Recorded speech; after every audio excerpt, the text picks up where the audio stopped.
my dear upcoming officers. A very warm welcome to Ashavai online classes. Myself Srinivas Maitre, Faculty of Aptitude, Reasoning and Advanced Maths. Today we are going to discuss TSPSC Group 2 complete syllabus in this video. So ఈ వీడియోలో మనం టీఎస్పీఎస్సీకి సంబంధించి group 2 mental ఎబిలిటీలో syllabus ఏమేమి ఉంటుంది, ఏమేమి చదవాలి, so total syllabus ఏంటి, అందులో ఇంపార్టెంట్ చాప్టర్స్ ఏంటి, అవన్నీ కూడా మనం ఇందులో డిస్కస్ చేయబోతున్నాం. అయితే టీఎస్పీఎస్సీ గ్రూప్ 2 మెంటల్ ఎబిలిటీకి సంబంధించి కంప్లీట్ క్లాసెస్ మీకు ఆశావాహి అనే యాప్ లోపల ఉండడం జరుగుతుంది. యాప్ లింక్, కోర్స్ లింక్ అన్నీ కూడా డిస్క్రిప్షన్లో ఇవ్వడం జరిగింది. సో తీసుకోవాలనుకునే వాళ్ళు తీసుకోవచ్చు. అదేవిధంగా మీకు ఏమైనా డౌట్స్ ఉంటే 8331833171 నంబర్కి కాల్ చేయొచ్చు. అండ్ మై సెల్ఫ్ శ్రీనివాస్ మేత్రే అండి. సో మీకు అందరికీ కూడా తెలుసు, సిలబస్ గురించి మొత్తం డీటెయిల్గా డిస్కస్ చేసే ప్రయత్నం చేద్దాం. సో ఏపీపీఎస్సీ కాదు, TSPSC, it is TSPSC group 2 mental ability complete syllabus. Now అసలు ఈ కోర్సులో ఏమేమి కవర్ చేయబోతున్నాం, కోర్స్ స్పెసిఫికేషన్స్ ఒకసారి చూసే ప్రయత్నం చేద్దామండి. కోర్స్ స్పెసిఫికేషన్స్,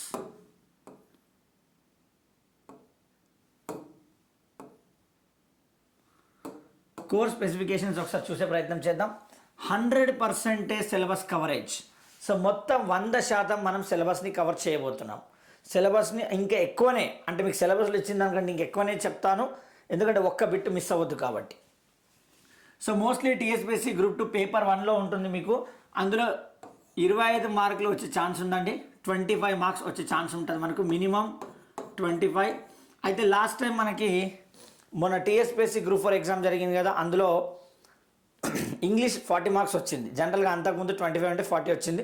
మేబీ ఈసారి ఒక 30 మార్క్స్ కూడా వచ్చే అవకాశం ఉంది కాబట్టి చేయండి. అండ్ 100% మనకి 100% మార్క్స్ తెచ్చి పెట్టేటువంటి సబ్జెక్ట్ ఇది అనమాట. పక్కా ఆన్సర్ ఉంటుంది, పక్కా ఆన్సర్ చేయొచ్చు.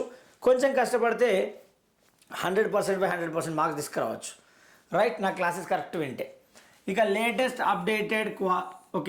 అప్డేటెడ్ క్వశ్చన్స్ కవర్ చేయడం జరుగుతుంది. ఇటీవల జరిగినటువంటి అన్ని ఎగ్జామ్స్కి సంబంధించిన అప్డేటెడ్ క్వశ్చన్స్ కూడా అందులో ఇంక్లూడ్ చేస్తాం. అండ్ ఎప్పటికప్పుడు క్వశ్చన్స్ అనేవి అప్లోడ్ చేస్తూనే ఉంటాం. అప్డేటెడ్ క్వశ్చన్స్ అన్నీ కూడా ఎప్పటికప్పుడు క్వశ్చన్స్ అనేవి వీడియోస్ చేస్తూ అప్లోడ్ చేస్తూనే ఉంటాం. ఒకసారి అప్లోడ్ చేసి వదిలేయడం జరగదండి, మళ్ళీ అప్లోడ్ చేస్తూనే ఉంటాం. Right, so basic to exam level. So very basic నుండి, అసలు నాన్ మ్యాథ్స్ స్టూడెంట్స్ అయినా సరే వెరీ బేసిక్ నుండి కూడా క్లాసెస్ని స్టార్ట్ చేయొచ్చు మీరు. అసలు మీకు ఏం తెలీదు, ఇన్ని రోజులు గ్యాప్ వచ్చింది, అయినా ఇప్పుడు స్టార్ట్ చేసి అయినా సరే మీరు కంప్లీట్ నాలెడ్జ్ని గెయిన్ చేయొచ్చు. ప్రతిదీ కూడా మీకు బేసిక్ నుండి కవర్ చేయడం జరుగుతుంది. సో తెలుగు అండ్ ఇంగ్లీష్ మీడియంలో క్లాసెస్ ఉంటాయండి. క్లాసెస్ అనేవి మనకు తెలుగు మీడియంలో అండ్ ఇంగ్లీష్ మీడియంలో, పీడిఎఫ్లు కూడా తెలుగు అండ్ ఇంగ్లీష్ మీడియంలో ఉంటాయండి. ఉంటాయి. ప్రతిదీ నీట్గా ఎక్స్ప్లెయిన్ చేయడం జరుగుతుంది, నిదానంగా, పద్ధతిగా. రెగ్యులర్గా డౌట్ క్లియరింగ్ సెషన్స్ కూడా ఉంటాయండి, లైవ్ సెషన్స్. సో ఇవి మీకు క్లాసెస్ ఇస్తాం కదా, దాని తర్వాత డౌట్స్ వస్తే మేము ఏ విధంగా క్లారిఫై చేసుకోవాలని అనుకునే వాళ్ళందరికీ కూడా రెగ్యులర్గా మీకు వారానికి 2 లేదా మినిమం 2-3 సెషన్స్ లైవ్ యాప్లో కండక్ట్ చేస్తాం. ఆశావాహి అనే యాప్ లోపల కండక్ట్ చేయడం జరుగుతుంది. లేదంటే మీరు కోర్స్ తీసుకున్నటువంటి యాప్ లోపల లైవ్ కండక్ట్ చేయడం జరుగుతుంది. సో లైవ్ అటెండ్ చేయొచ్చు. తర్వాత లైవ్ ప్లస్ రికార్డెడ్ క్లాసెస్ ఉంటాయండి. కొన్ని లైవ్ ఉంటాయి, కొన్ని రికార్డెడ్ క్లాసెస్ మేము అప్లోడ్ చేయడం జరుగుతుంది. రైట్, ఇక మీకు టీఎస్పీఎస్సీ గ్రూప్ 2 సిలబస్లో ఏమి ఇవ్వడం జరిగిందంటే analytical reasoning and data interpretation అని ఒక లైన్ ఇచ్చారు. ఓకే, సో ప్రిలిమ్స్ లోపల మనకు ఒకటే ఎగ్జామ్, టీఎస్పీఎస్సీకి ఒకటే ఎగ్జామ్, అందులో ఎనలిటికల్ అండ్ డాటా ఇంటర్ప్రిటేషన్ అని ఇవ్వడం జరిగింది పేపర్ 1లో. రైట్, సో ఒకసారి రీజనింగ్ కంప్లీట్ సిలబస్ చూద్దాం. ఇక్కడ ఫస్ట్ నేను క్యూబ్స్ అండ్ డైస్ ఇచ్చాను, ఘనాలు మరియు పాచికలు.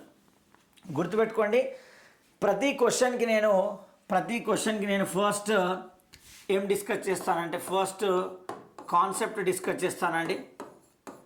ప్రతి చాప్టర్లో కాన్సెప్ట్,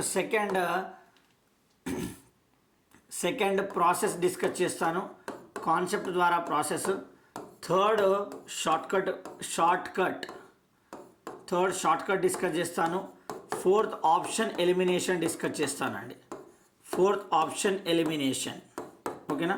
సో ఈ విధంగా మీకు ప్రతిదానికి కూడా 4 విధాలుగా ఎక్స్ప్లెయిన్ చేయడం జరుగుతుంది. ఓకేనా, ప్రతిదాని concept, process, shortcut, option, elimination. అయితే అందులో మొదటి చాప్టర్ని కనుక మనం చూస్తే క్యూబ్స్ అండ్ డైస్, ఘనాలు మరియు పాచికలు, బొమ్మలకు సంబంధించింది. తర్వాత క్లాక్స్ గడియారాలు, తర్వాత ర్యాంకింగ్ టెస్ట్, తర్వాత డైరెక్షన్ దిశ పరీక్ష. ఓకే, సో దిశ పరీక్ష,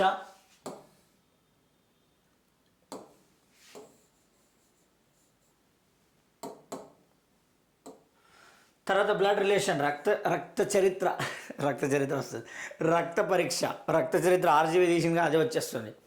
రైట్. సో తర్వాత టైమ్ సీక్వెన్స్ టెస్ట్ సమయ శ్రేణి, తర్వాత number repeat test. So number repeat test RRB group D exam లోపల ఒకటే షిఫ్ట్లో నాలుగు క్వశ్చన్లు 3 క్వశ్చన్లు అడిగారు. ఇంపార్టెంట్ చూడండి. సో జనరల్గా ఎవరు డిస్కస్ చేయరు, కానీ నేను డిస్కస్ చేస్తాను, అది ఎగ్జామ్లో వస్తున్నాయి కూడా. రైట్. తర్వాత క్యాలెండర్, ఒక్కసారి నా క్యాలెండర్ చాప్టర్ వినండి, మీకు ఎటువంటి బైహార్ట్ చేయాల్సిన అవసరం లేదు, అంత కాన్సెప్చువల్ షార్ట్ కట్సే. లైఫ్ లాంగ్ ఇప్పుడు ఒక్కసారి క్లాస్ వినండి, లైఫ్ లాంగ్ సబ్జెక్ట్ని గుర్తుపెట్టుకుంటారు మీరు. ఎప్పుడు నిద్రలోకి లేపి అడిగినా కూడా మీరు ఆన్సర్ చేస్తారు. అటువంటి కాన్సెప్ట్స్, అటువంటి షార్ట్ కట్స్ నేను ఎక్స్ప్లెయిన్ చేసిన. షార్ట్ కట్ అంటే బట్టి కొట్టాల్సిన షార్ట్ కట్స్ కాదు, ఆటోమేటికల్గా గుర్తుంటే షార్ట్ కట్స్ చెప్తాను నేను. తర్వాత ఇవి 1 సెకండ్ అండి, అసలు ఇవన్నీ ఎడికెళ్ళి వస్తున్నాయి.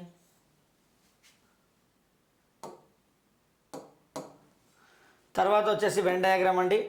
సో తర్వాత వచ్చేసి వెన్ డయాగ్రామ్ డిస్కస్ చేస్తాం. తర్వాత సిట్టింగ్ అరేంజ్మెంట్లో మనకి పంక్తి అంటే లీనియర్ అరేంజ్మెంట్, సర్క్యులర్ అరేంజ్మెంట్, వృత్త అరేంజ్మెంట్, తర్వాత ట్రయాంగులర్ అరేంజ్మెంట్, త్రిభుజ అరేంజ్మెంట్, స్క్వేర్ అరేంజ్మెంట్, చతురస్ర అరేంజ్మెంట్, తర్వాత రెక్టాంగిల్ అరేంజ్మెంట్, దీర్ఘచతురస్ర అరేంజ్మెంట్, తర్వాత హెగ్జాగన్ అంటే షడ్భుజ అంటాం, తర్వాత ఆక్టగన్ అష్టభుజ అంటాం. ఇవన్నీ కూడా డిస్కస్ చేస్తాం మనం. తర్వాత నంబర్ సిరీస్. సో సిరీస్లో నంబర్ సిరీస్ శ్రేణి అనమాట. ఇందులో ఎక్కువగా మీరు గుర్తుపెట్టుకోవాల్సింది ప్రైమ్ నంబర్, ప్రధాన సంఖ్యలో గుర్తుపెట్టుకోండి. రీజనింగ్ లోపల రీజనింగ్ రావాలంటే ఫస్ట్ మీరు నేర్చుకోవాల్సింది ఫస్ట్ కాన్సెప్ట్ ఏంటంటే, రీజనింగ్ రావాలంటే ఆల్ఫాబెట్ పొజిషన్స్ నేర్చుకోవాలండి. ఆల్ఫాబెట్ పొజిషన్స్ అందరూ కూడా ప్రతి ఒక్క ఆల్ఫాబెట్ పొజిషన్ ఎడం వైపు నుండి కుడి వైపు నుండి 2 రావాలి. సో ఓకేనా, from left side and from right side. From left side alphabet positions గుర్తుపెట్టుకోవడానికి నేను షార్ట్ కట్ చెప్పాను. F for fix 6, K for kings 11 Punjab, I love you 9, 12, 21. తర్వాత K for kings 11 Punjab, M is looking like 3, it is in the first half కాబట్టి 13, W is కూడా 3 లాగా కనిపిస్తే second హాఫ్లో ఉంది కాబట్టి 23. తర్వాత మనకి ఎన్ అనేది వాటర్ ఇమేజ్లో 4 లాగా కనిపిస్తుంది 14. తర్వాత పీ ఫర్ 16 ఏళ్ల వయస్సు. తర్వాత S for Sridevi 19 years, 19th alphabet. R is right to vote 18 years, 18 సంవత్సరాలు కాబట్టి ఆర్ అనేది 18 alphabet. T for T20 cricket 20 alphabet. V for victory 22. So ఆ విధంగా అన్నీ కూడా మాట్లాడడం జరిగింది. ప్రతిదీ నీట్గా గుర్తుపెట్టుకోవచ్చు. అదే రైట్ సైడ్ నుండి అయితే ఏం చేయాలి, రైట్ సైడ్ నుండి పొజిషన్ అంటే ఆపోజిట్ లెటర్తో రీప్లేస్ అవుతుంది. ఆపోజిట్ లెటర్స్ కూడా షార్ట్ కట్ చెప్పాను నేను, ప్రతిదీ క్లియర్గా ఉంటుంది, don't worry. Okay, alphabets positions రావాలి. తర్వాత ప్రైమ్ నెంబర్స్, ప్రధాన సంఖ్యలు రావాలండి. ఓకే, ప్రధాన సంఖ్యలు బాగా నేర్చుకోవాలి. తర్వాత స్క్వేర్స్ అప్ టు 30 స్క్వేర్స్ వర్గాలు. తర్వాత క్యూబ్స్ ఘనాలు. ఇవేమో 30 వరకు నేర్చుకోండి, ఇవేమో 16 వరకు నేర్చుకోండి. ఇవేమో 30 వరకు, ఇవేమో 16 వరకు నేర్చుకోండి, చాలా చాలా యూస్ఫుల్ ఉంటుంది. రైట్. తర్వాత వచ్చేసి మిస్సింగ్ నంబర్స్, అవి కూడా ఇంపార్టెంట్. తర్వాత వచ్చేసి ఆడ్ మ్యాన్ అవుట్ అంటే భిన్న పరీక్ష. ఈ క్రింది వానిలో భిన్నమైనది ఏదైనా అడుగుతాడు. Okay, so odd man out లోపల మీకు నంబర్ ఆడ్ మ్యాన్ అవుట్ ఉంటుంది, అంటే సంఖ్యలలో భిన్నమైనది. తర్వాత లెటర్ ఆడ్ వన్ అవుట్ ఉంటుంది, లెటర్ ఆడ్ వన్ అవుట్ అంటే అక్షరాల్లో భిన్నమైనది. తర్వాత వర్డ్ ఆడ్ వన్ అవుట్ ఉంటుంది, పదాలలో భిన్నమైనది. తర్వాత alphanumeric odd one out ఉంటుంది, alphanumeric odd one out. Okay, so అక్షరాలు అదేవిధంగా నంబర్ల కాంబినేషన్స్ ఉంటుంది. ఇవి 4 ఉంటాయి, 4 కూడా క్లియర్గా నేర్పిస్తా. అసలు ఆడ్ వన్ అవుట్ అంటే ఏం లేదండి, ఇచ్చిన 4 ఆప్షన్లో 3 ఆప్షన్లో ఒక కామన్ లాజిక్ ఉండాలి. ఆ కామన్ లాజిక్ ఉన్నది కాకుండా మిగిలింది ఏదైతే ఉంటుందో దాన్ని ఆడ్ మ్యాన్ అవుట్గా తీసుకుంటాం. దాంట్లో కూడా మళ్ళీ ఒక ప్రియారిటీ రూల్ ప్రకారంగా తీసుకోవాల్సి ఉంటుంది. ఊరికి ఎట్లా పడితే అట్లా ఆడ్ మ్యాన్ అవుట్ చెప్పొద్దు, చాలా లాజిక్స్ వస్తాయి కాబట్టి అందులో కూడా అకార్డింగ్ టు ప్రియారిటీ రూల్ మనం సెలెక్ట్ చేసుకోవాల్సి ఉంటుంది. అన్నీ కూడా క్లియర్గా క్లాస్లో ఎక్స్ప్లెయిన్ చేస్తాం. Right, odd man out. తర్వాత నెంబర్ ఎనాలజీ అంటే ఏంటంటే పోలిక పరీక్ష, దాన్ని మనం సిమిలారిటీ అని కూడా అంటాం. ఓకే, దాన్ని మనం ఏమంటామండి, సిమిలారిటీ అని కూడా అంటాం. ఓకేనా, సిమిలారిటీ పోలిక పరీక్ష. లెఫ్ట్ సైడ్ 2 ఏ రిలేషన్లో ఉంటే రైట్ సైడ్ 2 కూడా అదే రిలేషన్లో ఉండాలి. లేదంటే ఇచ్చినది ఒక క్లూ ఇస్తారు, ఆ క్లూలో ఏ రిలేషన్ ఉంటే అదే రిలేషన్ ఆప్షన్లో కూడా ఉండాలి. తర్వాత mathematical operations. So mathematical operations కూడా చాలా ఇంపార్టెంట్. అవన్నీ కూడా క్లియర్గా మనం క్లాస్లో డిస్కస్ చేస్తాం. సో అర్థమెటికల్ రీజనింగ్ అంటే కొంచెం నంబర్స్ రిలేటెడ్ ఉంటాయి, లాజికల్ ప్లస్ నంబర్ రెండు మిక్స్ అయి ఉంటాయి. తర్వాత కౌంటింగ్ ఫిగర్స్, బొమ్మలు లెక్కించుంటాం, ఇందులో త్రిభుజాలను లెక్క పెడతాం. కౌంటింగ్ ఫిగర్స్లో ట్రయాంగిల్స్, రెక్టాంగిల్స్ దీర్ఘచతురస్రాలు, స్క్వేర్ చతురస్రాలు, తర్వాత పారాలోగ్రామ్స్ సమాంతర చతుర్భుజాలు, తర్వాత డయాగ్నల్స్ కర్ణాలు, తర్వాత minimum number of straight lines required to construct a figure. So అతి తక్కువ సరళ రేఖలను ఉపయోగించి ఒక బొమ్మను తయారు చేయొచ్చు. మరి ఎన్ని అతి తక్కువ సరళ రేఖలను ఉపయోగించి బొమ్మను తయారు చేయగలం, అవన్నీ కూడా మనం ఇందులో డిస్కస్ చేస్తామండి. ఏమేమి డిస్కస్ చేస్తాం? ఫస్ట్ వన్ ట్రయాంగిల్ డిస్కస్ చేస్తాం. ఓకే, ట్రయాంగిల్ త్రిభుజం. తర్వాత స్క్వేర్, ఓకే స్క్వేర్స్ అంటే చతురస్రాలు. తర్వాత రెక్టాంగిల్స్ దీర్ఘచతురస్రాలు. తర్వాత ప్యారలోగ్రామ్స్ అంటే సమాంతర చతుర్భుజాలు. ఫిఫ్త్ వన్ డయాగ్నల్స్ కర్ణాలు, డయాగనల్స్. ఓకే, కర్ణాలు. తర్వాత స్ట్రైట్ లైన్స్. డన్. తర్వాత మిర్రర్ ఇమేజ్, అద్దాల్లో ఏ విధంగా కనిపిస్తుంది. వాటర్ ఇమేజ్, నీటిలో ఏ విధంగా కనిపిస్తుంది. బొమ్మ, paper folding, paper cutting. Fold చేస్తే ఏమవుతుంది, ఫోల్డ్ చేసి కట్ చేస్తే ఏమవుతుంది, అవి ఎట్లా చూడాలి. Completion of figures, dot situation, embedded figures అంటే దాగి ఉన్న చిత్రాలు. ఇవన్నీ కూడా ఫిగర్ రిలేటెడ్, అన్నీ కూడా క్లియర్గా విత్ కాన్సెప్ట్స్తో ఎక్స్ప్లెయిన్ చేస్తా. ఓకేనా, విత్ కాన్సెప్ట్స్. తర్వాత పజిల్ టెస్ట్ అంటే ఒక పజిల్ లాగా ఇస్తారు, అంటే చాలా sitting arrangement. Puzzle test almost all same ఉంటుంది. సో అవన్నీ కూడా డిస్కస్ చేస్తాం. Alphabetical problems. So alphabet related చాలా ప్రాబ్లమ్స్ ఉంటాయి. అంటే మొదటి అర్ధభాగాన్ని తిప్పి రాస్తే, అట్లా రాసిన తర్వాత ఎడమ వైపు నుండి పదో అక్షరానికి కుడి వైపున పదో అక్షరం ఏది. So if half of the alphabets are reverse, then what is the 10th alphabet to the left of the 9th alphabet from the left hand. ఇటువంటి ఏవైనా అడగవచ్చు. ఓకే, అవన్నీ మనం మాట్లాడతాం.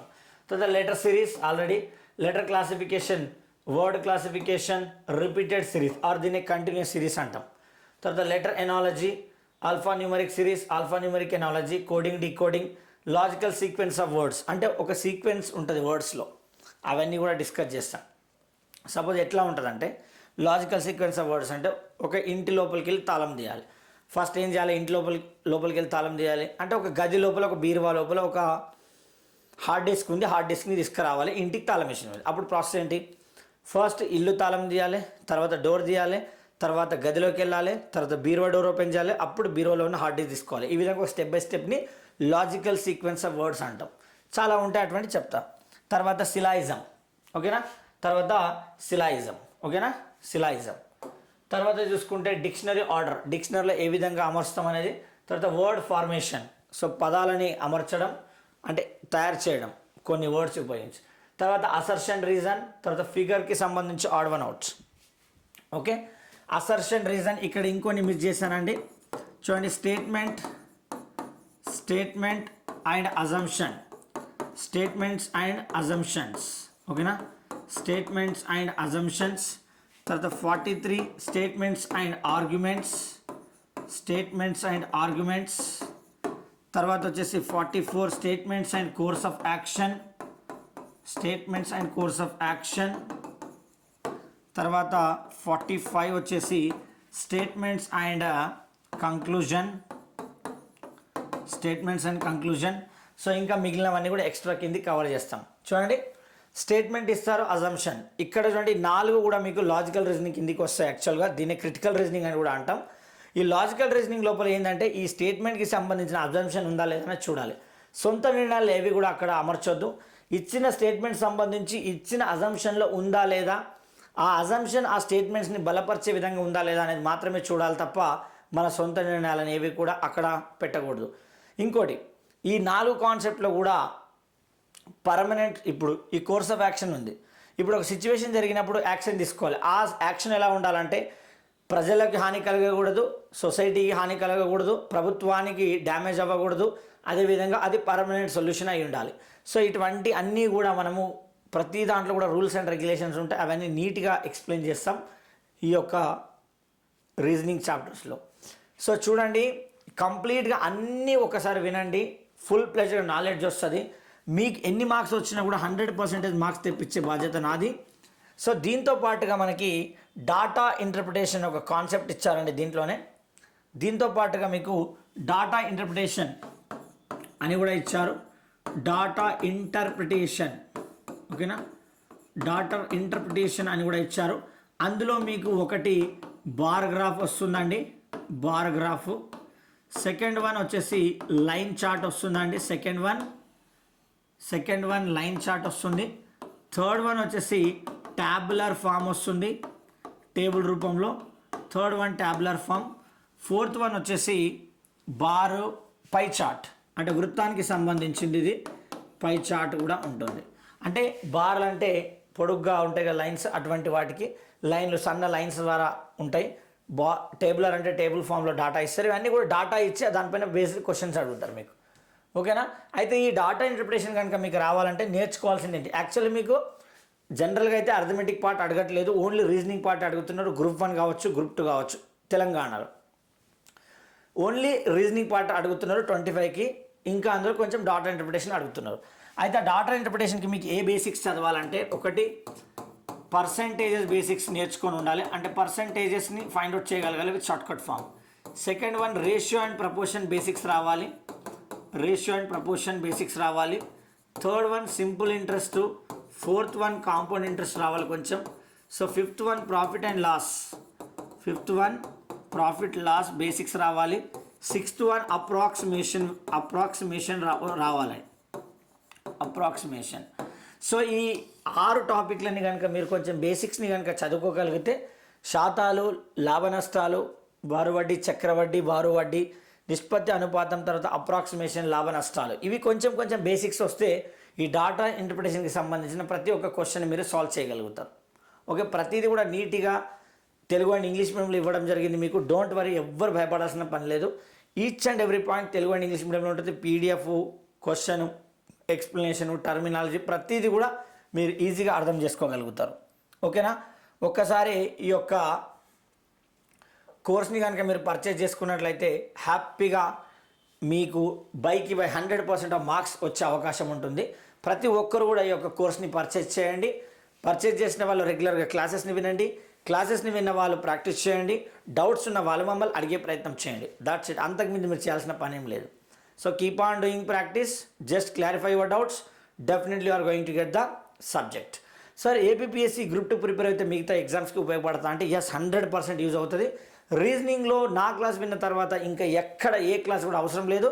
ఎప్పటికప్పుడు మీకు కంటెంట్ అప్డేట్ అవుతూనే ఉంటుంది. జస్ట్ వింటూనే ఉండండి, సరిపోతుంది. సో గ్రూప్ 2 ఎగ్జామ్ కాగానే మీరు ఇంకా మిగతా ఎగ్జామ్స్ రాయాలనుకుంటే కూడా ఈ యొక్క కోర్స్ మీకు యూజ్ అవుతుంది. So wishing you all the very best guys. Thank you so much. Have a nice day. Take care. జై హింద్ అండ్ జై భారత్. Thank you.